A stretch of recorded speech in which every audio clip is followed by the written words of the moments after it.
just coming across the wire. Annmarie, what do we know so far? So basically, I think it's a first step in a contours of a deal. I think what's really important here and to stress is that this is amongst conversations right now between the United States and Russia, and we don't have any indication just yet if Zelensky would sign off on this. But what this would mean is Crimea, which most people have assumed that would stay within Russian territory, annexed in 2014. Putin is demanding also that Ukraine cede its entire eastern Donbass area to Russia. This is where it could be very complicated for Kyiv because that would require Zelensky to withdraw troops of parts of Luhansk and Donetsk that Ukrainian troops now have control over. And then there's also questions of places like Kherson and Zaporizhia.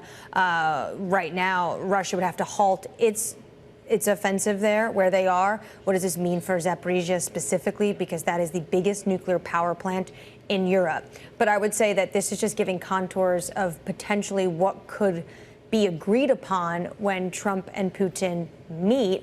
It looks likely that they could be meeting as soon as next week.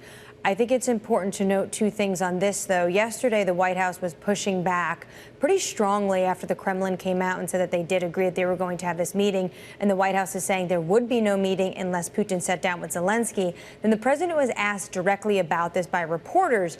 Does Putin need to meet with Zelensky before or in order for you to sit down with Vladimir Putin? And the president was very quick and decisive, and he said no. So it looks like whether or not Zelensky is going to have a one-on-one with Putin, whether this means a trilateral, President Trump looks like he wants to sit down with Vladimir Putin. By the way, we do see oil, and we're showing it on the screen, falling after it had been gaining earlier this morning. The drops aren't severe, but a little bit more than 1% for both NYMEX and the global benchmark Brent crude.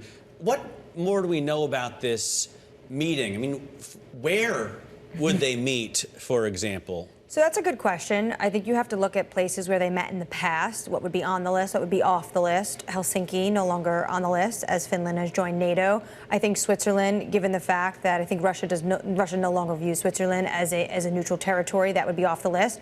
So I would look to the Middle East. I mean, yes, it's August. It's not a prime spot usually weather-wise to go there. But the Middle East, the president has already visited the Middle East. He does view the Middle East, Gulf countries like Kingdom of Saudi Arabia, Qatar, and the United Arab Emirates as places where he can do business.